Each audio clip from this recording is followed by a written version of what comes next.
Good morning, my faithful, loyal YouTube subscribers. Today is Monday, and today is the 18th. The year is 2019, and I'm sitting here having a cup of coffee. It's been a long weekend. I actually had a great weekend, actually. I hung out with a friend last night. We went out, and he was celebrating. He won. He graduated or passed some certificates. He got a certificate in something in the nursing industry. So here's the funny part. I was sitting there, we were excited, we were all happy because he'd been studying this forever. I mean, for the past year and a half, he'd been studying this particular test he needs to take. So as he's sitting there, he showed me his test results. I'm looking at these results and say, "This is passing." He said, "I passed by 4 points." I said, "Oh." And he passed, but I'm looking at these scores like, nigga, you got some more work to do. He passed by 4 points, so he passed, and so we were celebrating. But I was like, damn, I mean, you really cut it. You really cut it close to the bone. I was like, the scores, like, okay. Where you working at? Okay. But anyway, I was happy and excited for him to do that. So anyway, I'm over here preparing for the holidays. It's that time of the year. So people always ask me, why do I put up a Christmas tree if I'm atheist? Well, first off, for some reason, and I think it's lack of education, the vast majority of people, including Christians, think Christmas was a holiday that was centered around the birth of Jesus Christ. And that's incorrect.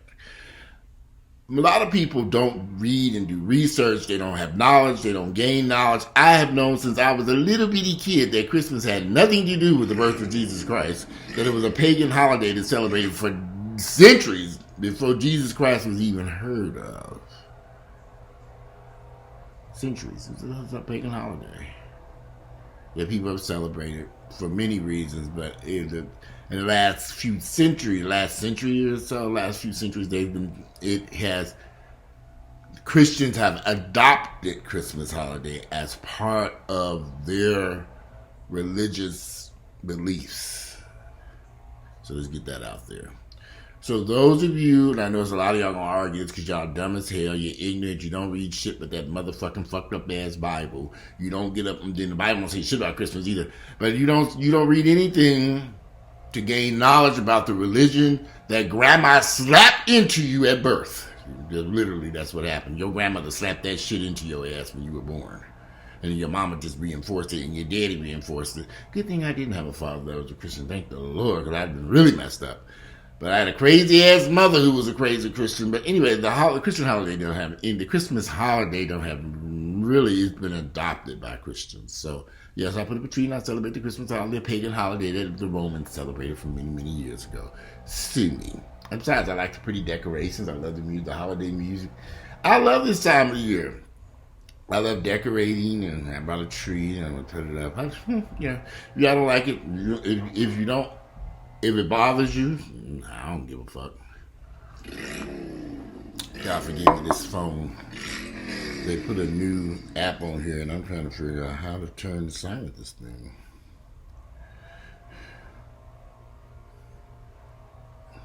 So, as we get ready for the holidays, I've talked to y'all. I've talked to you all about owning your own business and being self-employed and doing things for yourself and doing things that financially work for you and are better for you.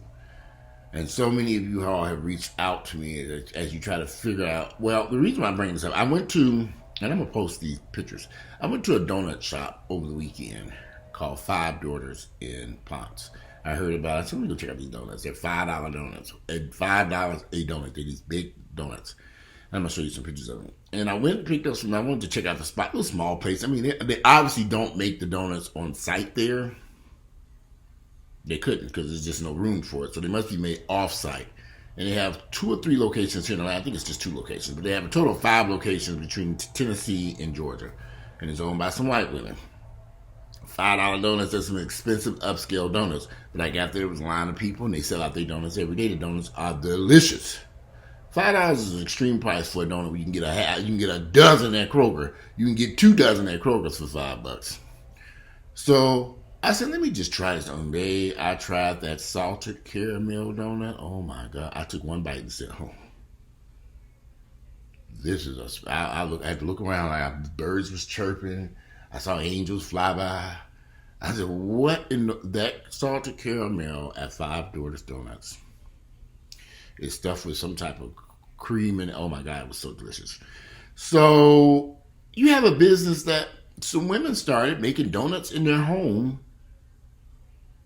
special treats for family members and friends, and now they own 5 donut shops and they sell out of these expensive ass donuts. I looked at the line, I mean, there's 10 people there with me. Every average person was getting 2 donuts. That's $10 worth of donuts. 2 donuts. And you know it don't cost that much to make these $5 donuts. They're not lacing them with gold. It's still regular flour, eggs, salt, and caramel. It's just regular ingredients you can buy at Kroger's. But they're making a killing because they have a superior product that's presented nicely. And they're big. You really only want one, because I ate that one donut. I was like, oh, I had to take, it took me about a good hour to eat that donut because it was so sweet and I couldn't just eat the whole thing because it was so big. And so I kind of took my time and ate a nibble on it and I went back and got another bite. It was so good. So it's not something you can just sit down and eat. I'm sure some people can probably could devour that thing in about 5 minutes. But I was savoring it. And I was like, this is so delicious. And it was so extravagant to my taste buds. I just wanted to take my time and enjoy it. But I give those women props for creating a business out of expensive donuts. So people probably said, nobody's going to pay $5 for that damn donut. You just said, oh, yes, they will.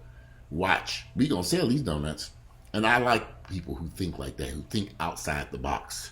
They presented something fantastic. And they don't need a whole store full of donuts. They got racks of donuts that they will sell out that day. And they close after they sell all their donuts. They open at 8 o'clock every morning.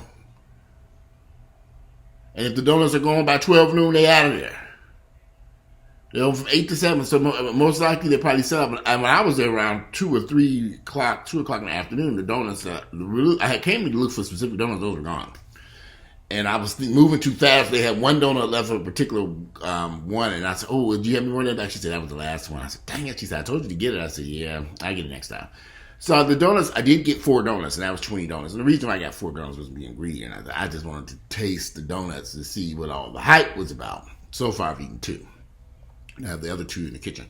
So we have got to start being more innovative with simple things like that in the black community. Because if you go into the black community, you drive up and down Memorial Drive, we don't even have little bakeries out there. Little pie shops. We don't even have little stuff that people would support and buy. Now, if you think outside the box, people like desserts. You can sell pies and stuff that you can make in a small, you don't need a lot of space to do. You do need some type of, be able to put out the quantity of it that these people are putting that out. But a few weeks ago, well, about a week ago, I went to a friend's house. They bought a new house out in Stone Mountain. Beautiful house. Massive kitchen house. There's 2 kitchens. Kitchen on the first floor and kitchen on the second floor. Basement. Massive house for 2 people. I said, why do y'all get this big house? But they own a catering company. And as I was there, they were actually they were preparing foods for their clients the next day. And I said, where y'all prepare this stuff? They had the kitchen upstairs, the kitchen downstairs, and they also had some ovens that they had that roll around. I don't know if they paid for them ovens, but they were in the garage and they were in there baking the stuff in the garage. And they had it set up just like a catering company. And I was like, wow, this is rare in their home. I love to see entrepreneurs. Black people have got to stop begging people for employment. Turn to your recipes to your grandmother, your cousins, your aunts. My grandmother used to make these banana nut breads around the holidays. I wish I knew how to make that stuff now because people love this stuff. Pies and desserts. We go to my grandmother's house. They have all these desserts. My grandmother made this stuff.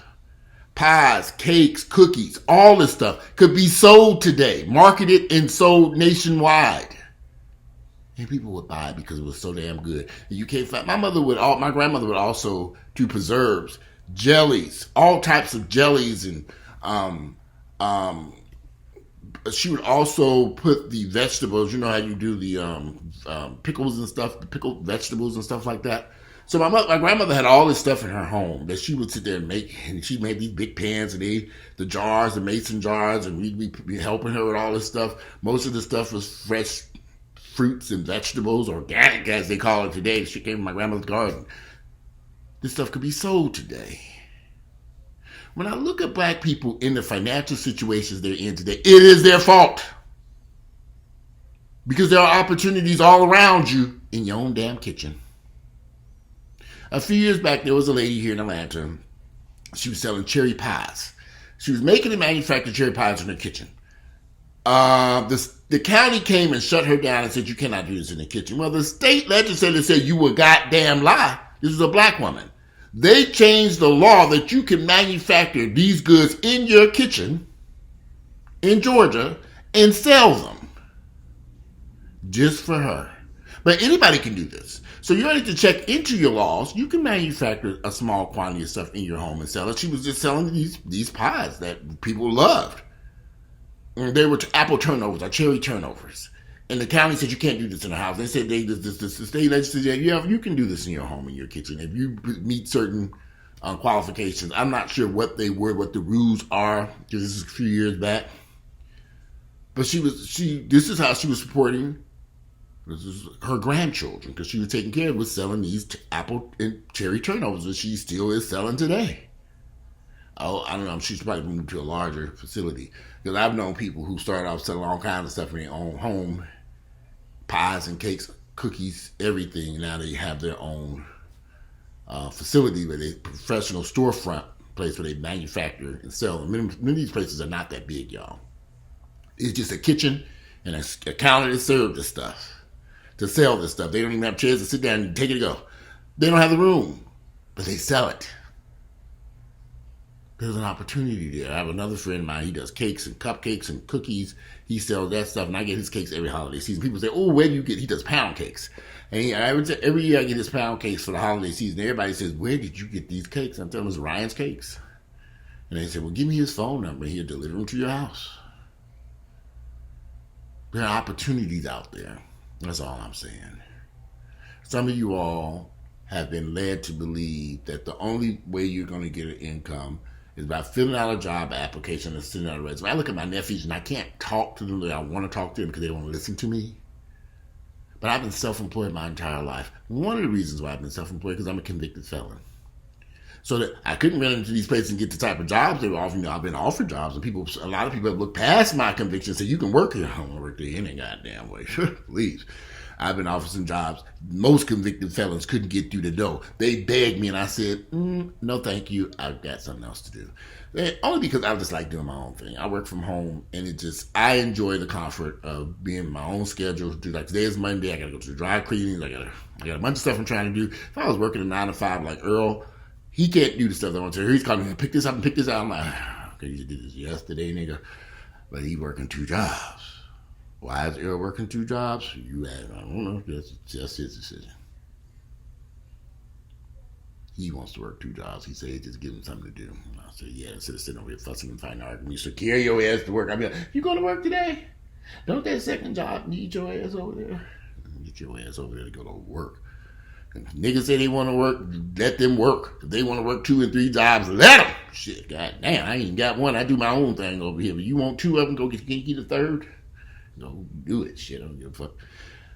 But you all sit down. I say this over and over. Sit down and ask yourself the question, what do I like to do? What kind of skills do I have? What did grandma teach me besides smoking weed? And these days, you might be able to make some money off that legitimate these days, legally. So,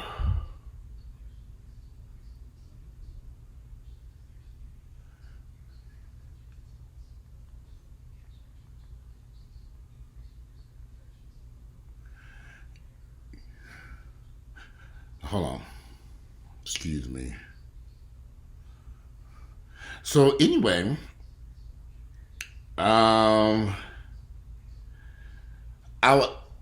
we've got to start acting as like I was saying before I got interrupted by this text from my mother.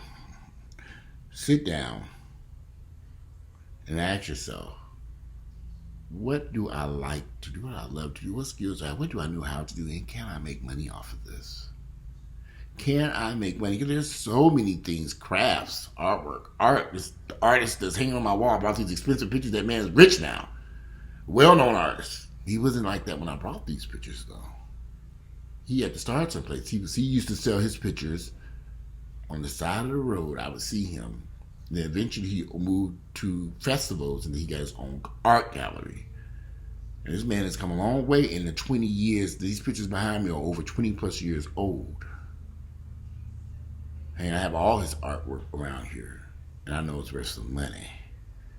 So, but he took a chance and left corporate America and became a well-known artist. His name is House Smash. I can't pronounce that name. He's a Jewish white guy. Figure that out. But I have black artists also on my wall. But this particular artist, I met him, and he brought the artwork to my home, and I bought all of it. And that particular day that he came over there, and it was around, I never forget this, around the holiday season. I just bought that house in Buckhead, and I need some pictures. And I saw him, and I said, I need some pictures. He said, well, where are you going now? So I'm going home. He said, well, I'm leaving here. I'll follow you to your house. I said, well, come on. He loaded up all his art stuff, and I was looking at it, and I said, I wonder if this stuff work here. He brought that shit into my house and hung it on the wall. I said, this shit is beautiful.